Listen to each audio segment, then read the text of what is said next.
Hey, what's up everybody? This is 8-Bit Flashback. Today I'll be taking a look at the Anbernic RG353P handheld gaming console.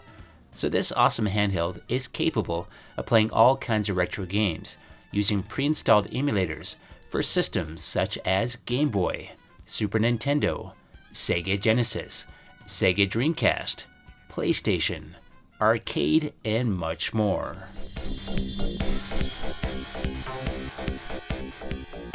So this features dual operating systems. You can choose between Android or Linux. With the Android, it features touchscreen and Wi-Fi capabilities, but it does require some setup to begin gaming. And with the Linux system, it is basically pre-configured and ready for retro gaming. Now let's go over some of the other features. It has a 3.5-inch IPS screen with 640 by 480 resolution. For the CPU, it uses the RG353P quad-core 64-bit Cortex-A55 with speeds up to 1.8 GHz. And for memory, it has 2 GB of RAM and 32 GB of internal memory, and it also has 2 external microSD card slots. As far as the looks go, I think it has a super cool retro look to it, but that's obviously because it's heavily inspired by the original Super Nintendo controller.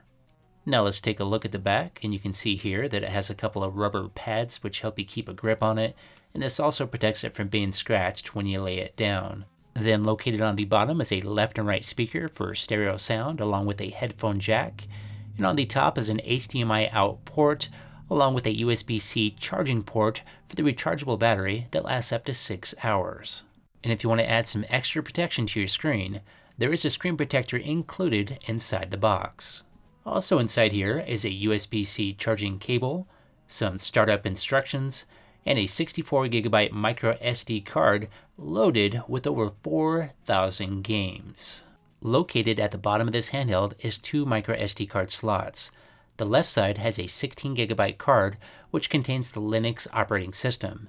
So if you want to just boot this into Android mode, you can just remove this card. And then the slot on the right side can be used for adding games. So this is where I will insert the 64 GB card.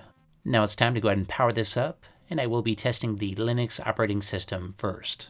So I did fast forward the boot up time just a little bit here, but it's not too bad. It's somewhere right around 20 seconds. So this has quite a few emulators already installed with games ready to play, and a lot of these games have screenshot previews as well.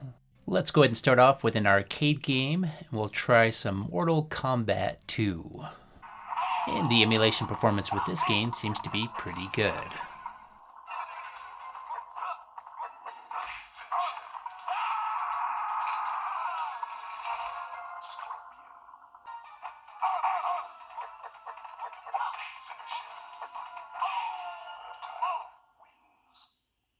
The sound coming from the handheld speakers sounds pretty decent, and I really like that it has stereo sound. But I have noticed that the max volume really varies between the different emulators.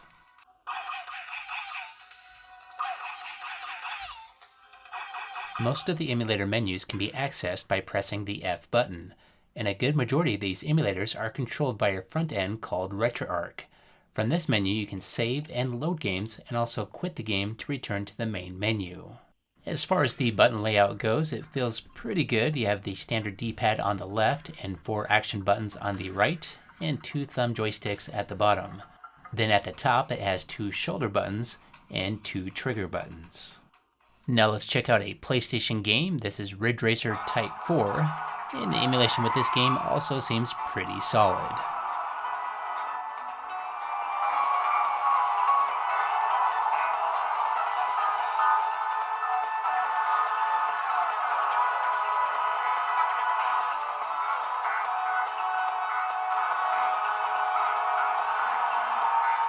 Now let's try some Miss Pac-Man for Sega Genesis.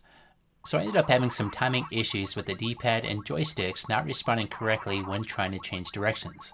But I think this is an issue caused by some improper settings with this Genesis emulator, because the D-pad and joystick seem to work just fine when playing the arcade version of Miss Pac-Man, which I will demonstrate now.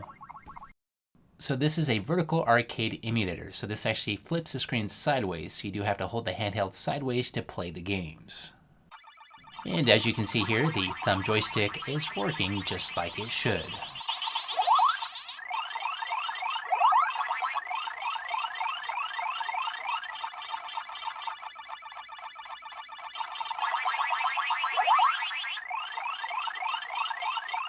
Now let's try out some Dreamcast and we'll play some Soul Calibur, which is definitely one of my favorite games for this system.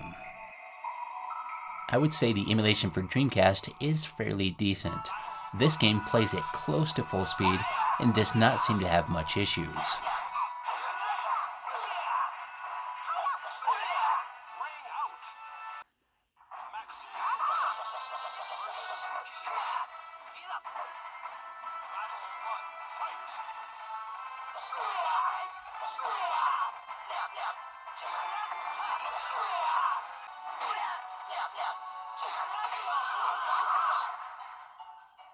Now I will go ahead and test out the save feature through the RetroArch menu. So I'll hit the function button here, or the F button, then go down to save state, then resume the game.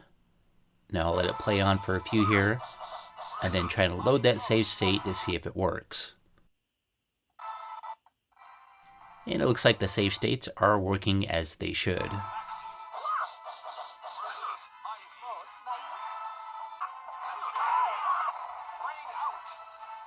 And now I will test one more Dreamcast game out. Here is Sonic Adventure 2. And the emulation with this game also seems to be running at close to full speed.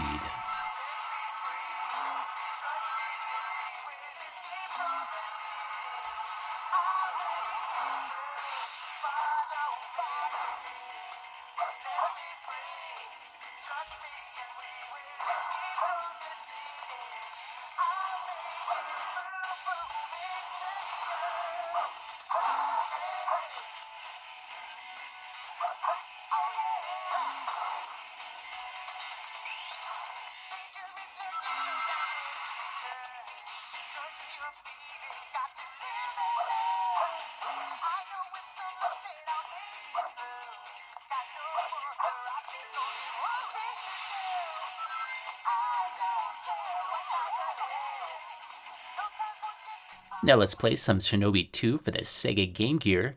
And as far as the emulation goes for Game Gear, it seems to be doing a really good job because I don't see any issues.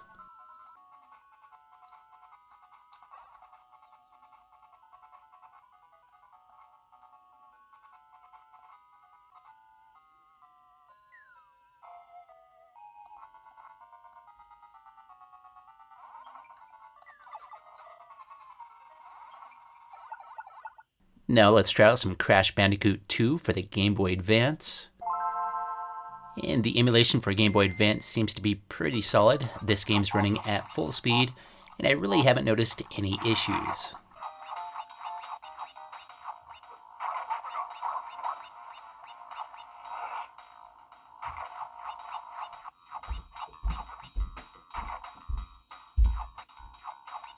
Okay, next up is Super Nintendo, and we'll try some Turtles in Time.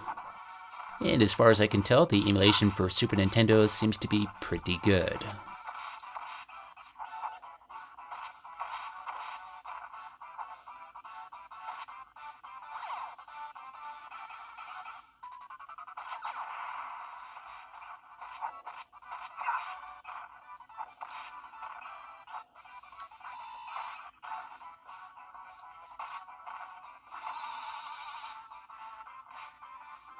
Now let's play some Need for Speed Underground 2 for the Nintendo DS. So I would say the emulation for DS is just okay.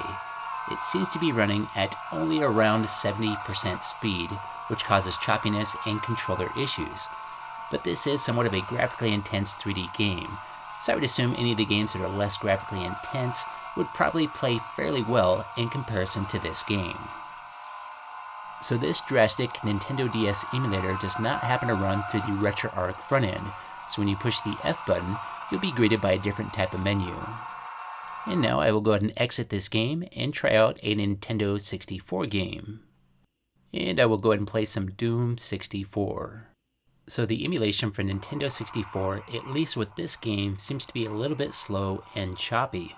but other games like Super Mario 64 seem to play pretty decent, so the emulation will really vary depending on what game you choose to play.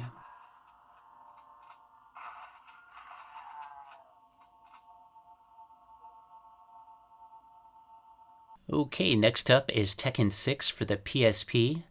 The emulation with this is okay, but it does seem to have some audio distortion issues, which makes this game not so much fun to play.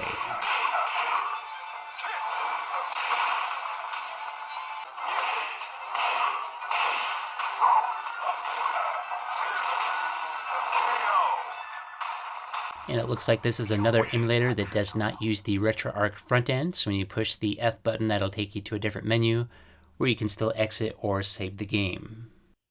Now let's move on to Batman for the Nintendo Game Boy.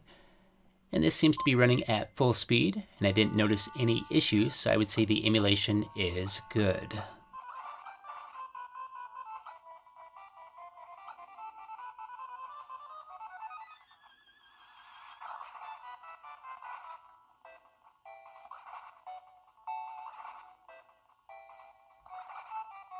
Now let's try Batman for the Nintendo Entertainment System.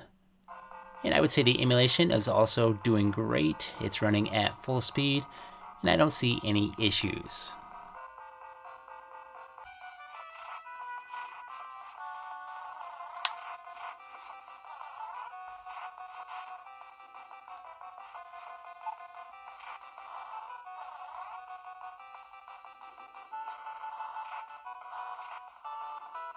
Now let's try out some Fatal Fury 3 for Neo Geo. And the emulation here seems to be good, and it's running at full speed.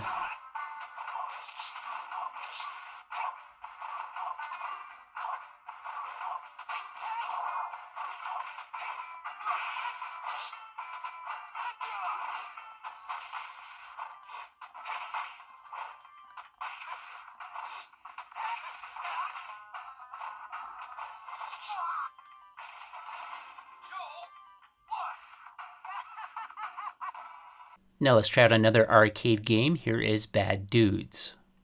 So the emulation for arcade games will really vary because there's so many different types of arcade games from the 80s and 90s, with some more graphically intense than others. But as you can see here, this particular game plays great.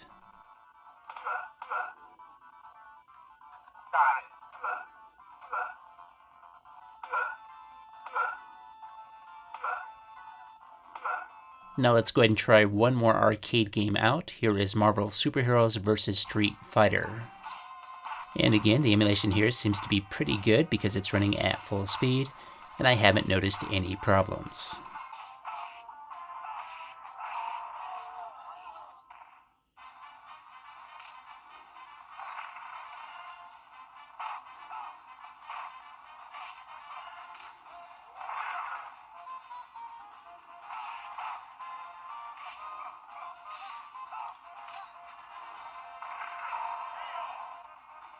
Now I will test out a couple of Sega Saturn games, but since there are no Saturn games included on the microSD card, I will have to add them myself. So I will shut down the console, then remove the memory card. Then I will add some games to the Saturn folder on the microSD card with my PC. Then I will reinsert the SD card back into the handheld and power it up. And since there is a Saturn emulator already pre-installed, the games will automatically show up. And let's go ahead and try Sega Rally 2. So this is a pretty demanding game that needs to run at close to full speed in order to play decent. But unfortunately, this is playing pretty slow, so the emulation is not doing good. But there is a few 2D games that do play much better, such as Batman Forever. Now let's try out a 2D game for the Saturn. Here is Gex. So this game is playing at very close to full speed, but it's having some graphical issues. There seems to be some light flickering happening, which is causing Gex to be transparent at times.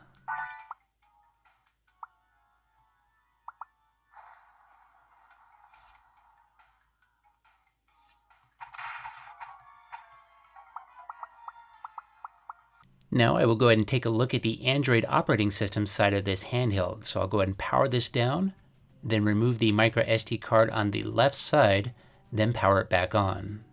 And the boot up time with this operating system seems to be about the same, which is around 20 seconds. So this Android interface is drastically different than the Linux version, and not as user-friendly in my opinion. But this does have the touchscreen capabilities, and you can connect to the internet to browse the web or download stuff such as games or emulators. Now this does have a decent amount of emulators already pre-installed, but they are not fully configured. For example, with this Sega Genesis emulator, the game directory has not been assigned, so you'll have to manually search for the correct folder on the micro SD card to play a game. And it looks like all the games are inside the Mega Drive folder, so I'll select this one, and then a game list should pop up. And now I will go ahead and try Miss Pac-Man again to test out the joystick to see if there's any issues. And it seems to be working really well. The controls don't seem to have any timing issues that were present with the other Genesis emulator on Linux. And let's go ahead and try out one more Genesis game. Here is Sonic the Hedgehog 2. And the emulation for this game seems to be doing great.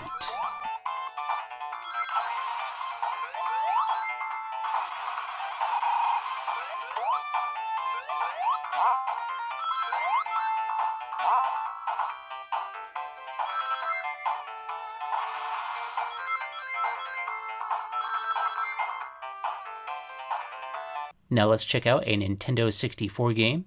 And same thing with this emulator, I do have to search for that folder to find the games in order to bring up a game list. And we'll go ahead and play Castlevania. So the emulation with this game actually seems to be doing pretty well, and it's running at very close to full speed.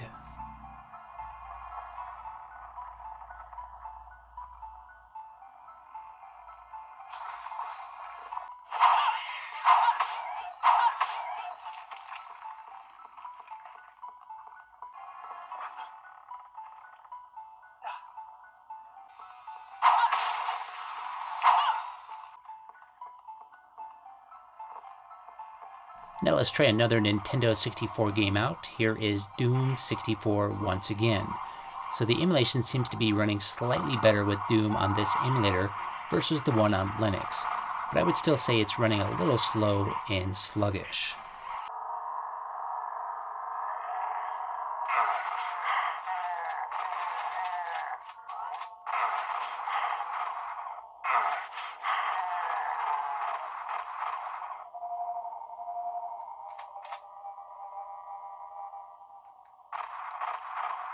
Now let's try out some Sega Saturn. So there was an Android Saturn emulator already pre-installed on here, but it was giving me issues, so I deleted it and downloaded another version off the internet.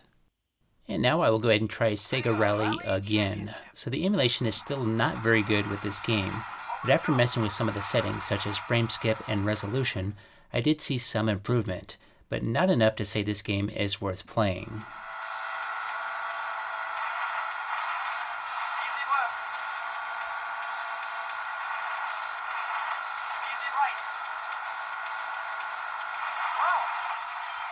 Here is another Sega Saturn game. This is Batman Forever.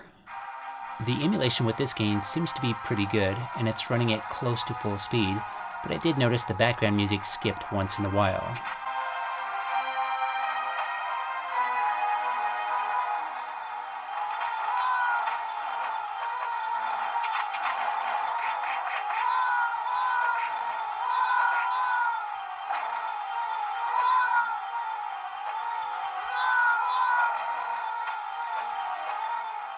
And here is the last game I will be testing out today. This is Bug for the Sega Saturn. And the emulation with this game is surprisingly good. So here is my overall thoughts with this handheld. It's not perfect, but it's fun. There's all kinds of retro games on here that'll take you right back to your childhood days, playing some of your favorite Nintendo, Sega, and arcade games.